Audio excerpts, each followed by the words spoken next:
लगभग 10 साल से मोस्ट वांटेड नक्सली कमांडर माड़वी हिड़मा जेकर ऊपर सरकार 2 करोड़ के इनाम रखे रही ओला एनकाउंटर में मार दिए गए है। तुम का लगते यह छत्तीसगढ़ के लिए बहुत गर्व की बात है।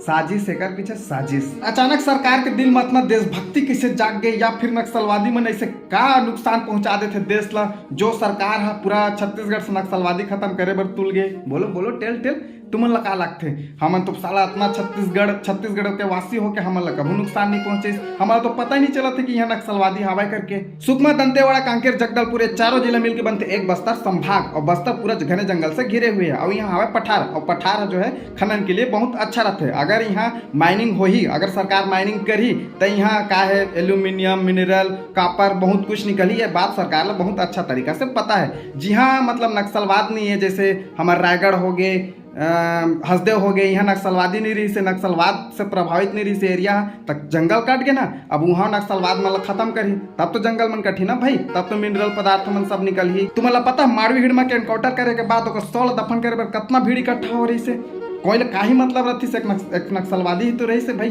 का ही कर रही हमारे छत्तीसगढ़ के लिए तो भीड़ इकट्ठा काबा हो रही कोई का ही मतलब रहती लेकिन कुछ तो कर रही सो ही ना जेकर कारण सब ओकर सौला दफन करे बर उतने भीड़ इकट्ठा हो रही से। मैं नक्सलवादी मन ला कोई बढ़ावा नहीं देता लेकिन कहीं ना कहीं ईमन के हाथ रही से जो जल जमीन जंगल हमन के बच के कहीं ना कहीं बच के रही से, लेकिन अब वो धीरे धीरे खत्म हो जाए। जय जोहार, जय छत्तीसगढ़।